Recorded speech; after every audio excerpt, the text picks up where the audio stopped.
اللہ علیک یا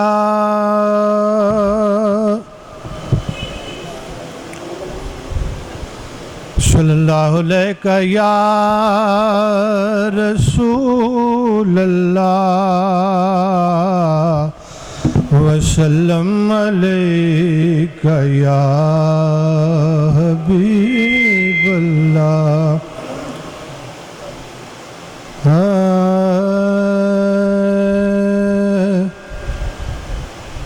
کسی کو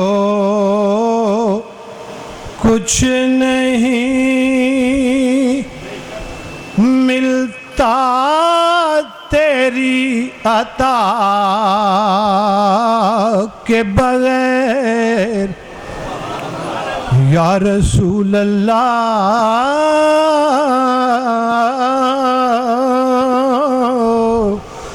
کسی کو کچھ نہیں ملتا تیری عطا کے بغیر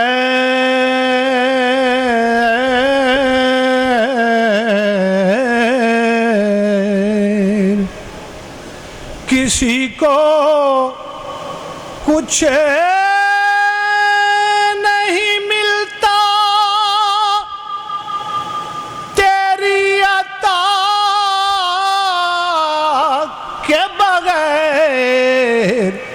اور خدا بھی کچھ نہیں دیتا تیری رضا کے بغیر خدا بھی کچھ نہیں دیتا تیری رضا کے بغیر اور کہو گدا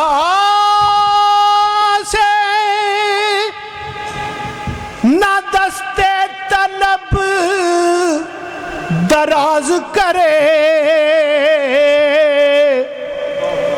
کہو گدا سے نہ دستے طلب دراز کرے یہ در وہ ہے جہاں ملتا ہے التجا کے بغیر یہ در وہ ہے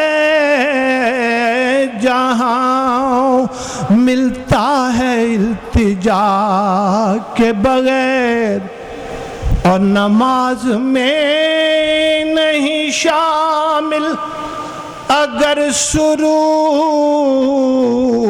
حضور نماز میں نہیں شامل نماز میں نہیں شامل اگر سرور حضور تو جان لو کہ یہ کشتی ہے نا خدا کے بغیر تو جان لو کہ یہ کشتی ہے نا خدا کے بغیر اور میں جانتا ہوں انہیں درگزر کی عادت ہے میں جانتا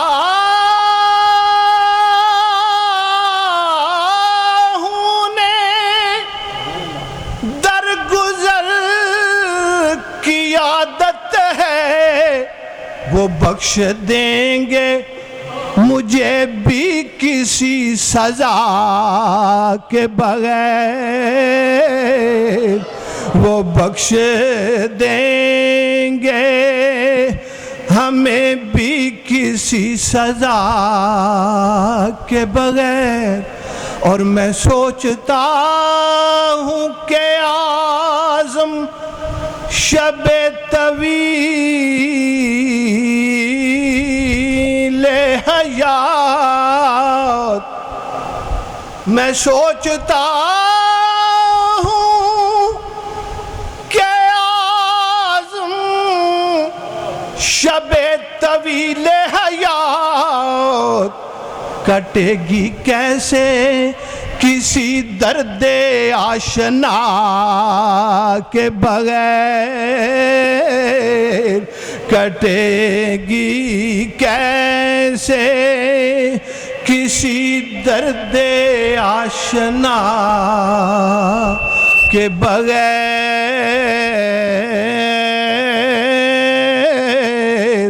کسی کو کچھ نہیں ملتا تیری عطا کے بغیر۔ بسم اللہ الرحمن الرحیم، نحمدہ ونصلی ونسلم علی رسولہ الکریم، اما بعد، بسم اللہ الرحمن الرحیم، فلما اسلما وتلہ للجبین۔ اللہ رب العزت، آواز کھول نظر آئیں، کلمات حق ادا کرنے کی توفیق عطا فرمائے۔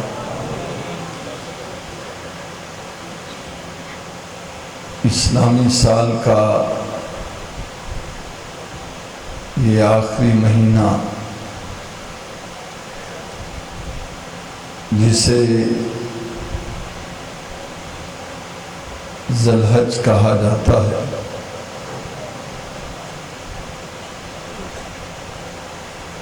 اس مہینے کی 9 تاریخ کو دنیا کے پین خراب ہے، وہ ٹھیک کرائی نہیں تُسا ذرا صحیح کرائی۔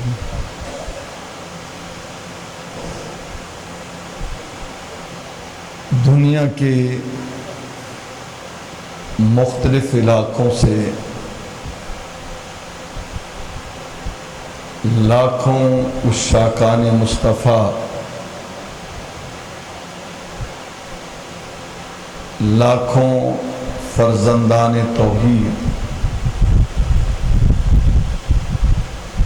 ایک لباس، ایک شکل اور ایک بولی کے ساتھ اس میدان میں پہنچتے ہیں جسے میدان عرفات کہا جاتا ہے۔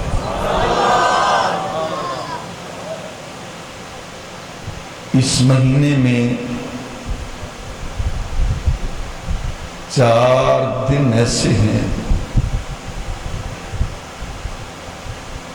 جو عالم اسلام میں مسلمانوں کے لیے خوشخبری کا پیغام لاتے ہیں۔ پہلا دن یوم عرفہ، حج کا دن، اس کے بعد 3 دن پوری دنیا میں ابراہیم علیہ السلام کی اس یاد کو تازہ کیا جاتا ہے جسے قربانی کہا جاتا ہے۔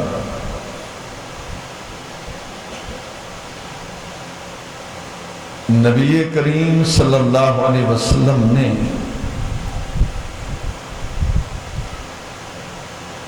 حج فرض ہونے کے بعد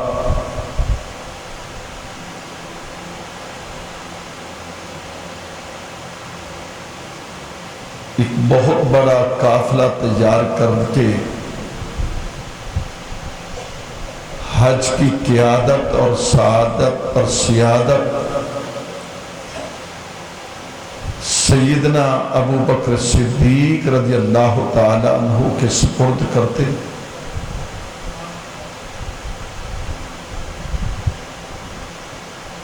آپ کے اور میرے پیغمبر صلی اللہ علیہ وسلم نے زندگی میں صرف ایک ہی حج مبارک کیا.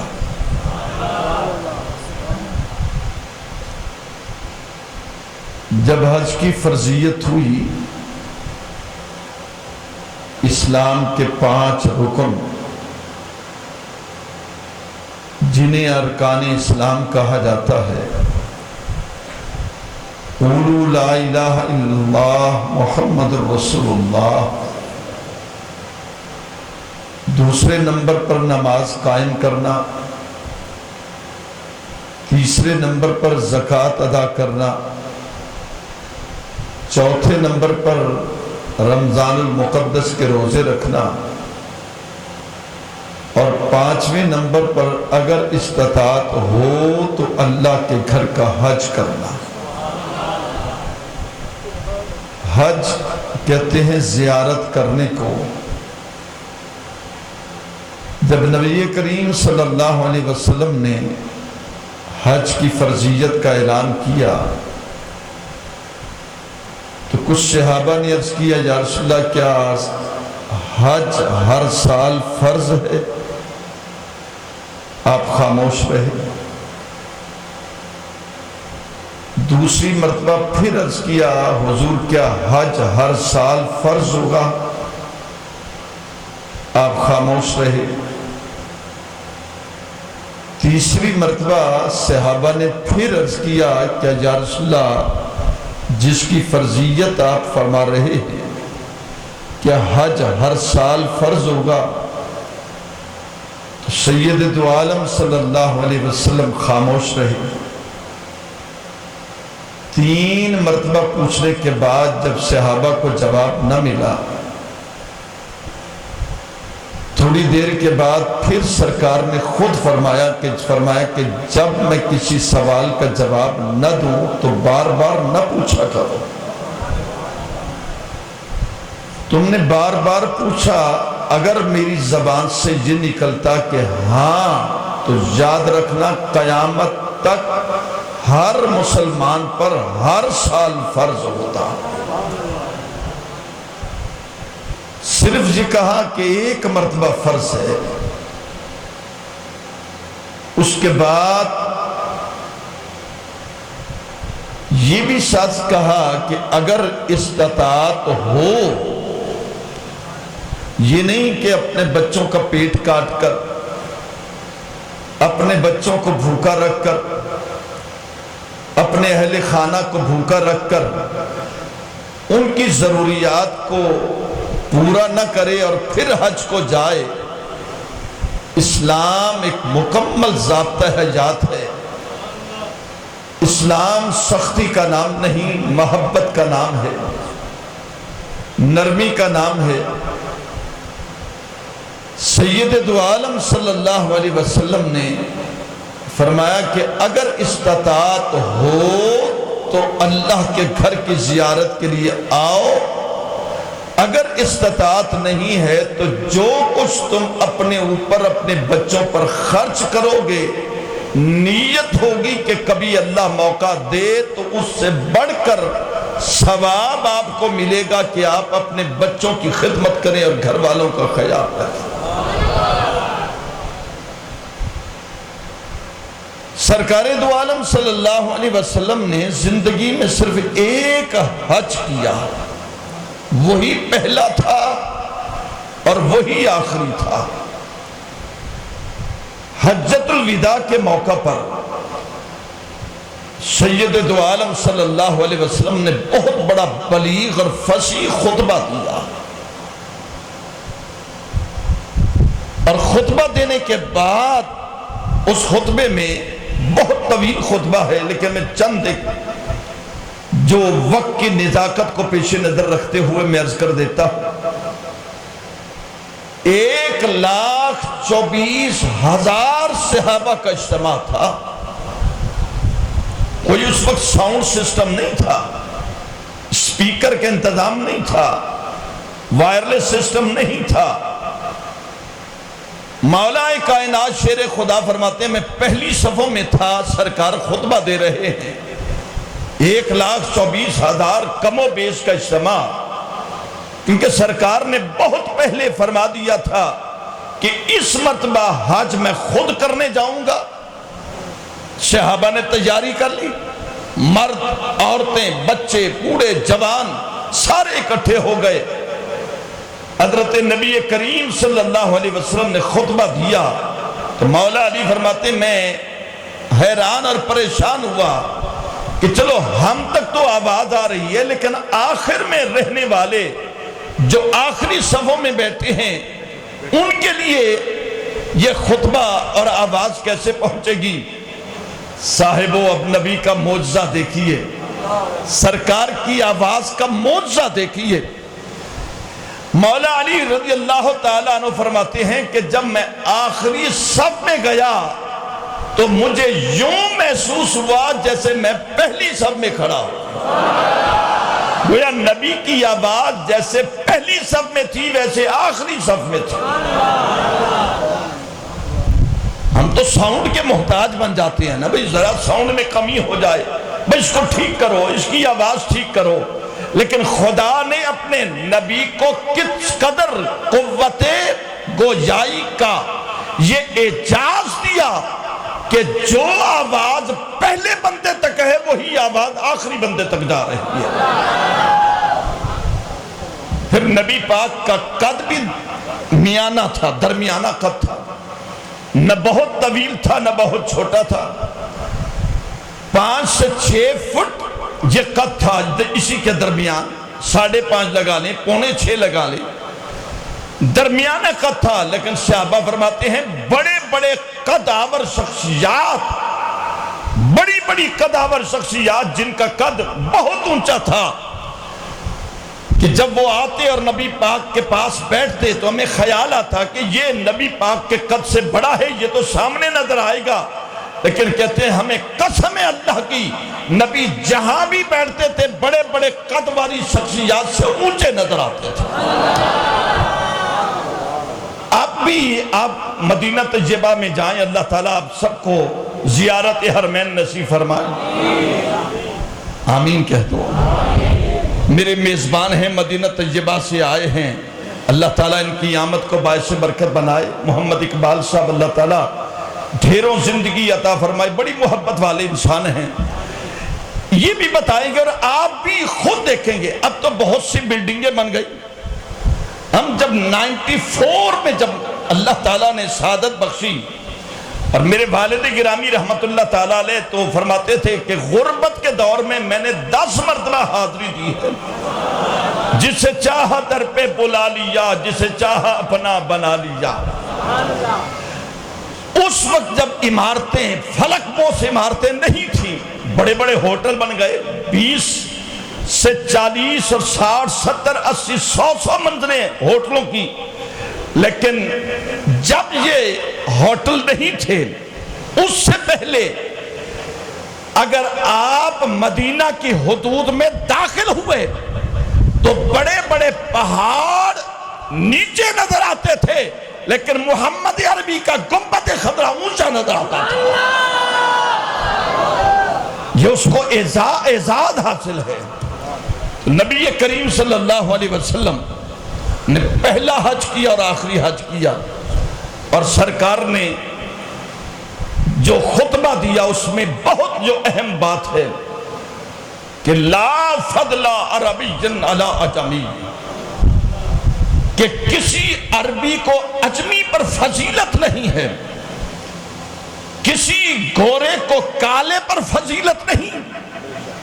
میں سوالیہ نشان بن کر ان کے ذہنوں میں دستک دینا چاہتا ہوں، جو لوگ 1400 سال گزرنے کے بعد یہ برادری کا تصور، یہ خاندان کا تصور، یہ رنگ و نسل کا تصور، یہ ذات پات کا تصور، یہ خاندان کا تصور رکھتے ہیں، وہ جہالت ہے۔ میرے نبی نے یہ تصور ختم کر دیا۔ سرکار نے فرمایا کوئی کسی سے بڑھ کر نہیں ہے، اس لیے کلکم من آدم و آدم من تراب، تم سارے آدم کے بیٹے ہو، اور آدم وہ جو اللہ نے ان کو مٹی سے بنایا۔ یہ ذات پات اور یہ نسل اور رنگ کا امتیاز تو ہمارے ہاں، لیکن نبی پاک صلی اللہ علیہ وسلم جب مکہ مکرمہ سے مدینہ منورہ تشریف لائے، سرکار نے جو ہجرت کر کے آئے انہیں مہاجر کہا، اور جو مدینہ طیبہ میں تھے جنہوں نے مہاجرین کی مدد کی انہیں انصاری کہا، وہ وہیں کے باشندے تھے، لوکل تھے۔ تو سرکار دو عالم صلی اللہ علیہ وسلم نے رشتوں کو جوڑا، ایک قریشی کو بلایا اور ایک انصار کو بلایا، اور دونوں نے میرے نبی کے ہاتھوں میں ہاتھ رکھ کر سرکار نے فرمایا آج کے بعد یہ اس کا بھائی ہے اور وہ اس کا بھائی ہے۔ بھئی اگر رنگ و نسل، خان صاحب کی بلا، اگر میرا نبی رنگ و نسل میں امتیاز رکھتا تو ابو بکر صدیق کے ساتھ کبھی بلال کو نہ بٹھاتا۔ رنگ جس کا کالا تھا، نقش و نین صحیح نہ تھے، لیکن ایسا پسند آیا کہ اسے کعبے کا مؤذن بنا دیا۔ لا فضل عربی جن لا عجمی، کسی عربی کو عجمی پر فضیلت نہیں، کسی گورے کو کالے پر برتری نہیں۔ کلکم من آدم و آدم من تراب، تم سب آدم کی اولاد ہو، اور آدم وہ ہے جس کو ہم نے مٹی سے پیدا کیا۔ یہ سب امتیازات میرے نبی نے ختم کر دیے۔ علامہ اقبال اس لیے تو کہتے ہیں شور ہے ہو گئے دنیا سے مسلمان آبود، ہم یہ کہتے ہیں کہ تھے بھی کہیں مسلم موجود، وضع میں تم ہو نصارہ تو تمدن میں ہنود۔ یہ مسلمان ہیں جنہیں دیکھ کے شرمائیں یہود، یوں تو سید بھی ہو مرزا بھی ہو افغان بھی ہو، تم سبھی کچھ بتاؤ تو مسلمان بھی ہو۔ 9 ذی الحج کو سرکار نے حج کیا، اور پھر 10 کو میرے نبی نے قربانی پیش کی، اور وہ قربانی جو حضرت اسماعیل علیہ السلام نے دی تھی، جو آج ہمارا موضوع ہے۔ میں نے گزشتہ جو میں عرض کیا تھا کہ انسان کو 3 چیزوں سے پیار ہے: مال، جان، اولاد۔ اور اولاد، مال اور جان دونوں سے سب پیاری ہوتی ہے۔ اب ابراہیم علیہ السلام نے مال قربان کر دیا، وہ گزشتہ جو میں بیان کیا۔ جان قربان کی، آتش نمرود میں چھلانگ لگائی، وہ بھی بیان ہو گیا۔ آج بیان کرتے ہیں کہ ابراہیم علیہ السلام نے اولاد کی محبت کو رب کی محبت میں کیسے قربان کیا ہے۔ سیدنا اسماعیل علیہ السلام اللہ کے وہ نبی ہیں، جب پیدا ہوئے تو ابراہیم علیہ السلام کی عمر ہے تقریباً 86 سال عمر ہے۔ سیدنا اسماعیل علیہ السلام اللہ نے دیے اور بڑھاپے میں دیے۔ ایک دن اسماعیل علیہ السلام کھیل رہے تھے، بچے تھے، اور ماں باپ کے دل میں محبت اولاد کی ڈالی نہیں جاتی، یہ اللہ تعالیٰ خود بخود ماں باپ کے دل میں اولاد کی محبت رکھ دیتا ہے۔ ابراہیم علیہ السلام نے ایک دن اپنے بیٹے اسماعیل علیہ السلام کو کھیلتے دیکھا، اٹھا کر سینے لگایا اور پیار کیا۔ اب بچے سے پیار کیا ہے، جیسے ہی ابراہیم علیہ السلام نے پیار کیا تو اللہ کی غیرت کو جوش آیا۔ فرمایا ابراہیم دعوے محبت دے میرے نال تے پیار پترا نال، جلدی کر اپنا پیاری چیز میرے راہ پر قربان کر۔ صبح اٹھے 100 اونٹ ذبح کری، جب 100 اونٹ ذبح کیے تو اللہ نے فرمایا ابراہیم کیا تجھے اونٹوں سے پیار ہے؟ کیا تجھے اونٹوں سے پیار ہے؟ پیاری چیز قربان کر۔ پھر اٹھے تو 100 اونٹ ذبح کر لیے۔ جب 3 مرتبہ ایسا عمل کیا تو اللہ نے فرمایا ابراہیم کیا اونٹوں سے پیار ہے؟ خیال ہے جو ایک باری پیار کی تھا پتر کو، تے اللہ فرمایا جو محبت میرے نال تے پیار پترا نال۔ فرمایا اپنا پیاری شے میرے رہتے قربان کرتے رب دا قرآن آتا پر میں قال یا بنیا ہولے ہولے ہولے آج نما وزیر اعظم بنا نہ لے اچھی نہ بولے مطلب بنا نہ ونجے دل کو دل سے محبت سے تاکہ اس سبحان اللہ کی برکت بھی اس میں شامل ہو جائے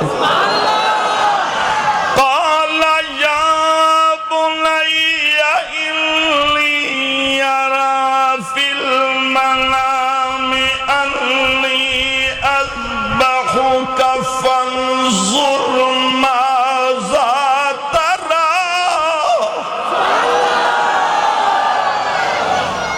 سیدنا ابراہیم علیہ السلام یہ خود بھی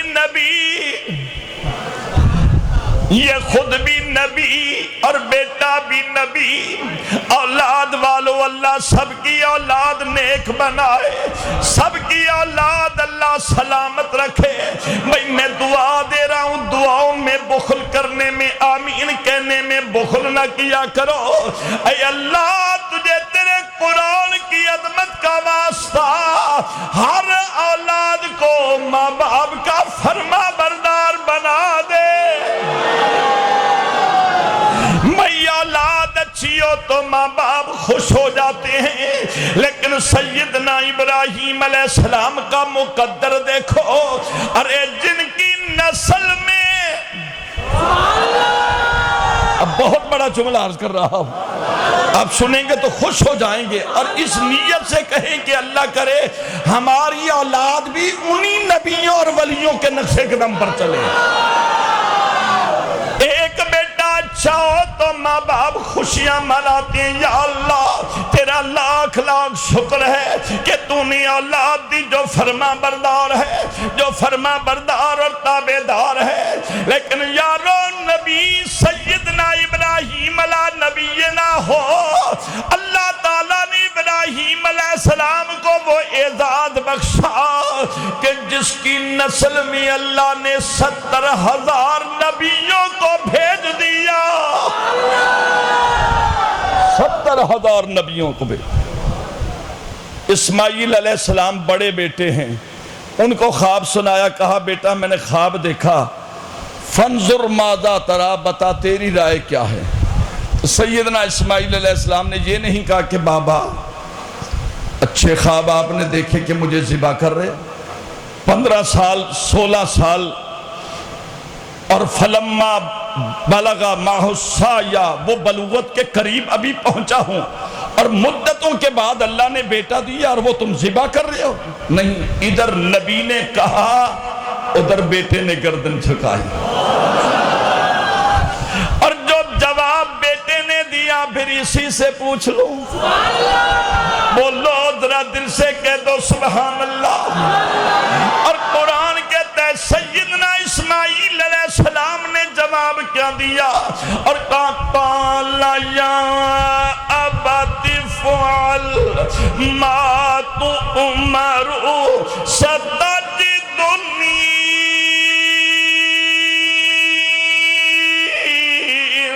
شاء اللہ من الصابرین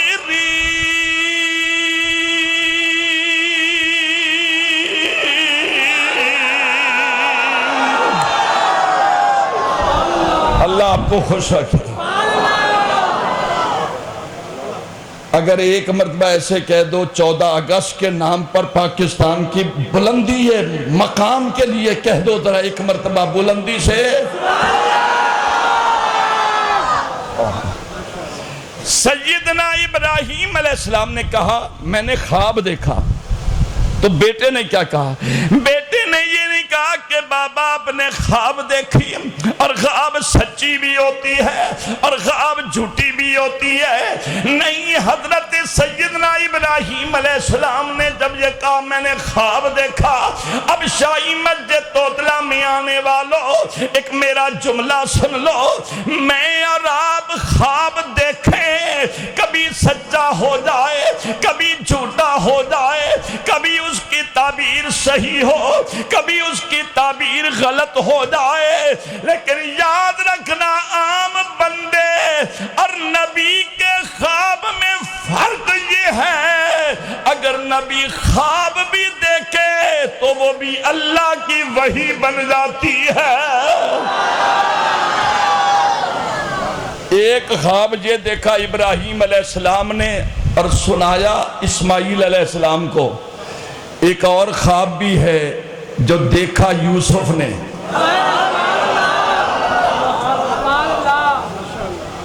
کس نے دیکھا؟ یوسف علیہ السلام نے، اور سنایا کسے؟ باپ یعقوب علیہ السلام کو۔ اور وہ کیا کہا؟ فرمایا اذ قال یوسف، انہیں کرو ترے حصے چا بنے نے آئے۔ پہلے میں انتے دیکھا تے سبحان اللہ اے آکھن، توڑے پاسے دیکھا تے تسا آکھائے، انتے دیکھا تے اے آکھن، میں آکھا، میں اپنے پاسے دیکھا تے بالکل تسا چوپ تھی بجائے۔ کیوں بھئی؟ کس طرح ٹھیک ہے نا، تاکہ توڑی طاقت خراب نہ تھی نا۔ دل سے کہہ دو، ہاتھ بلند کر کے کہہ دو۔ مجھے کہتے ہو کہ قرآن سناؤ، قرآن سناؤ، تو میں بھی تو کہوں نا سبحان اللہ سناؤ۔ اذ قال یوسف لأبیہ یا ابت انی رأیت احد عشر کوکبا والشمس والقمر رأیتهم لی ساجدین۔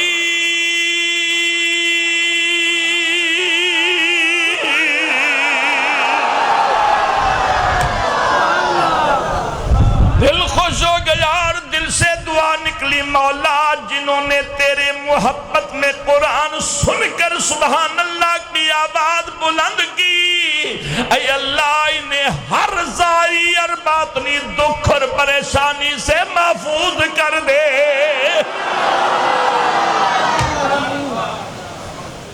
وہ خواب، اب دو خواب، صرف ایک جملہ عرض کر رہا۔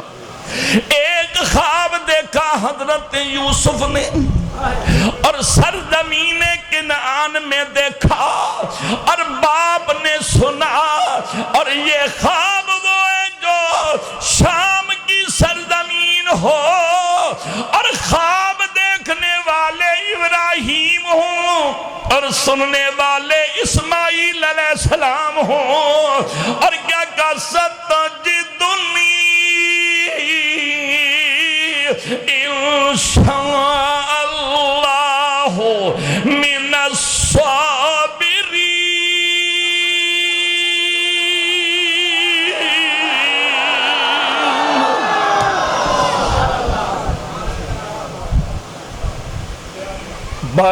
باپ نے کہا بیٹا میں نے خواب دیکھا، تجھے ذبح کر رہا ہوں، اللہ کے راہ پر قربان کر رہا ہوں، بتا تیری رائے کیا ہے؟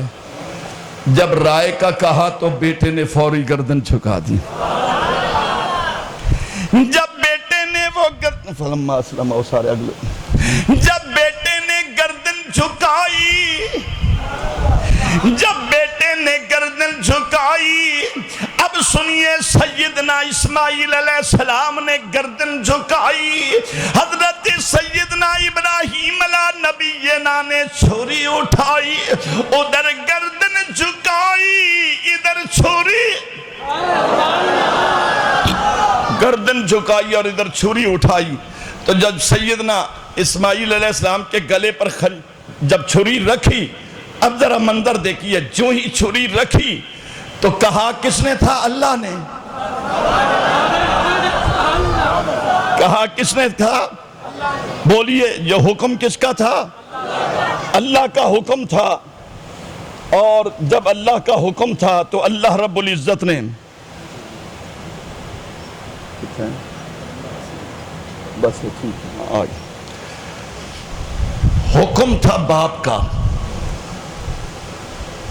حکم تھا باپ کا، بچے نے گردن جھکائی، باپ نے گردن پہ چھری رکھی، اب باپ رب کی رضا پہ راضی، اور بیٹا باپ کی رضا پہ راضی. جب چھری چلنے لگی اللہ نے فرمایا فرشتوں ذرا دروازے کھولو دیکھو تا صحیح. فرشتوں تم کہتے تھے پیدا نہ کرو, کہتے تھے نا اتجعل فیہا من یفسد فیہا ویسفک الدماء, یہ خون ریزیاں کریں گے, مت انہیں پیدا کر, یہ خون ریزی کریں گے, فساد کریں گے. لیکن اللہ نے فرمایا قال انی اعلم ما لا تعلمون, جڑا کچھ میں جاندا تو سے جان دیں گے.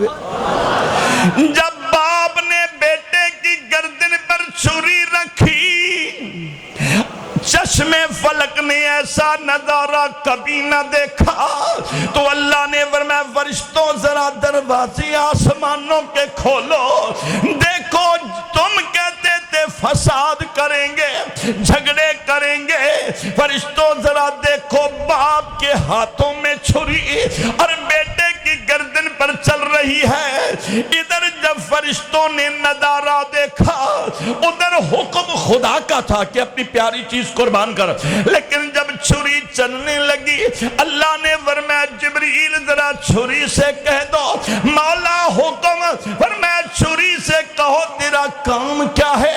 یا اللہ میرا کام ہے جہاں چلوں تو کاٹ دوں, فرمایا چھری خیال کرے میرا نبی ہے چلتی راہ میں پر کٹے نہ, چلتی رہے مگر کاٹنا نہ. اچھا نہ کاٹنا. سیدنا ابراہیم علیہ السلام نے چھری چلائی, لیکن چھری چل تو رہی ہے مگر کاٹتی نہیں. آپ نے پتھر پر چھری ماری, جلال میں آ کر پتھر پہ چھری ماری تو پتھر دو ٹکڑے ہو گیا. آپ حیران ہوئے, چھری کو جوں دیکھا, چھری کو دیکھا, فرمایا سمجھ نہیں آندی پتھر تے لگے تے ٹکڑے. یہ جڑے کئی ویلے گھر کام شم کریں نا باواں بھینی تے چھری کام نہ کریں جی آدھن پتہ نہیں چھری کٹتی کیا ہے نہیں تو کیا پتہ تو سب کوئی کام کرواؤ تا پتہ ہوئے. ازادہ بے جو سے پکی پکائی تے, یہ گھر میں تعاون کرنا, کام میں ہاتھ بٹوانا گھر والی کے ساتھ یہ بھی سنت ہے. جڑا ہولے بولے سی میں کوئی شاک لگ دے جاتا یکا کام وہ کریں گے. سیدنا ابراہیم علیہ السلام نے جب چھری پتھر پہ ماری اور پتھر دو ٹکڑے ہو گیا, آپ نے چھری سے مخاطب ہو کر کہا چھری نادنین گلا نہ کاٹے اور پتھر کو ٹکڑے کر دے. اللہ تبارک و تعالیٰ کی بارگاہ میں چھری نے عرض کی یا اللہ مجھے زبان دے تیرے نبی سے کلام کروں. اللہ نے چھری کو زبان دی اور وہ کہنے لگی ابراہیم میں کیا کروں, تو ایک مرتبہ کہتے کاٹ اور وہ 10 مرتبہ کہتے نہ کاٹ. میں خلیل دی مننا یا رب جلیل دی مننا.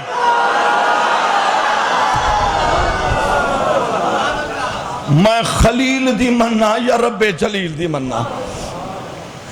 اور پھر قرآن کیا کہتا ہے اللہ اکبر, فَلَمَّا أَسْلَمَا وَتَلَّهُ لِلْجَبِينِ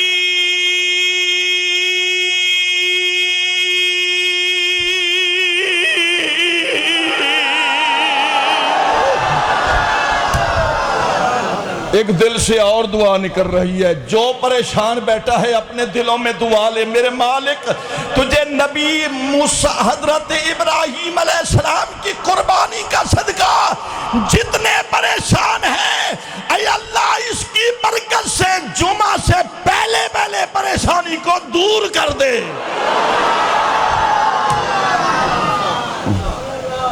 دونوں نے گردن جھکائی اور پھر جب چھری چل رہی ہے مگر کاٹتی نہیں تو اللہ نے فرمایا جبریل جلدی کر مینڈا لے آ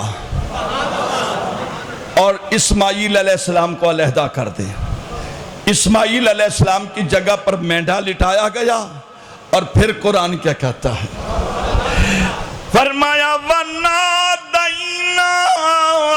أَن يَا إبراہیم۔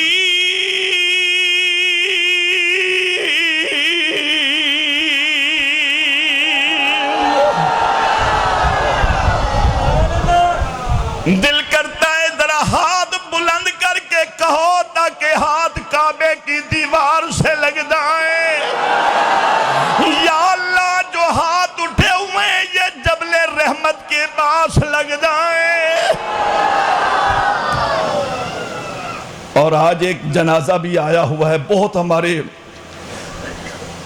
مذہبی شخصیت جناب صوفی نور محمد صاحب، جنازہ آ گیا ابھی، صوفی نور محمد صاحب کا جنازہ آنا ہے۔ بہت عظیم آدمی تھے، علاقے کے لیے بہت خدمت گزار تھے، اور قائد اعظم رحمت اللہ علیہ کے دیرینہ ساتھی تھے۔ 118 برس کی عمر ہے، یہ میں نے جو کچھ اخبار میں پڑھا ہے۔ میں کیونکہ ہمارے ہمسائے بھی ہیں، قریب ہی رہتے ہیں، وہ جس مکتب فکر سے تعلق رکھتے ہیں، لیکن میں ان کی اس لیے تعریف کر رہا ہوں کہ اس شخص نے کبھی تشدد سے کام نہیں لیا، ہر ایک سے محبت کی، ہر ایک سے پیار رکھا۔ پیپلز پارٹی بھٹو دور کے وہ پرانے کارکن ہیں اور وفادار ساتھیوں میں ہیں۔ تو اللہ تعالیٰ کی بارگاہ میں میں دعا کرتا ہوں صوفی نور محمد کی قبر کو اللہ تعالیٰ جنت کا باغ بنائے، اور جتنے سال انہوں نے قوم کی خدمت کی اللہ تعالیٰ قبر میں اس کا بہتر اجر عطا فرمائے۔ وَنَادَيْنَاهُ أَن يَا إبراہیم۔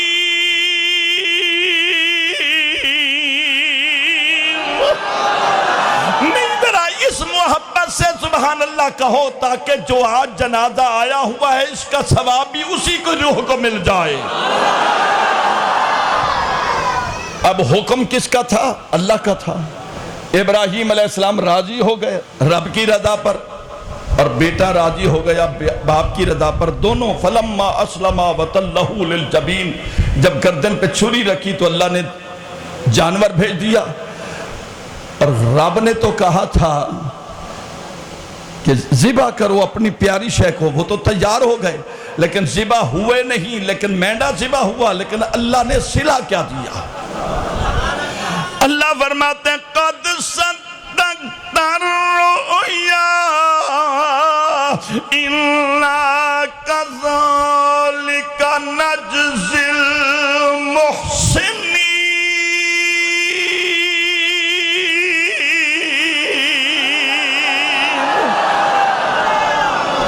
مجھ سے پہلے میرا بیٹا ہے الحمدللہ، دینی تعلیم بھی ہے، LLB بھی کیا ہوا ہے، اور الحمدللہ ایک خوبصورت خطابت سے تعلق رکھتے ہیں۔ حافظ محمد فیض الحسن حافظ قرآن بھی ہے۔ مجھ سے پہلے مجھے دوستوں نے بتایا کہ آج انہوں نے 15 سے 20 منٹ خطاب کیا ہے، اور اس میں بہت اصلاحی خطاب تھا، ایک محبت کا خطاب تھا۔ دوست بتا رہے تھے کہ بہت اچھا خطاب کیا۔ میں آپ سے گزارش کرتا ہوں وقت سے پہلے آیا کریں تاکہ 15 منٹ 20 منٹ ان کی بھی گفتگو سنیں، اور بالخصوص نوجوان جمعے والے دن خدا را ذرا وقت نکال کر آئیں، اس لیے کہ فیض رسول کا گلشن ہر پھول یہی چاہتا ہے کہ خوشبو پھیلے، اور یہ دین اس وقت اس دور میں دین کے راستے پر چلنا بہت مشکل کام ہے، اور الحمدللہ ہمارے ہاں منافقت نہیں ہے، محبت ہی محبت ہے۔ میں نے جہاں اپنے بچوں کو دنیا کی تعلیم دی ہے وہاں پہلے دین کی تعلیم بھی دی ہے۔ میں نے صرف اس لیے بات کی ہے کہ آپ حضرات ذرا وقت سے پہلے آیا کریں تاکہ میرے خطاب سے پہلے ان کا خطاب بھی سنیں۔ اب قرآن کیا کہتا ہے سنیے ذرا۔ فرمایا قد صدقت الرؤیا انا کذالک نجزی المحسنین۔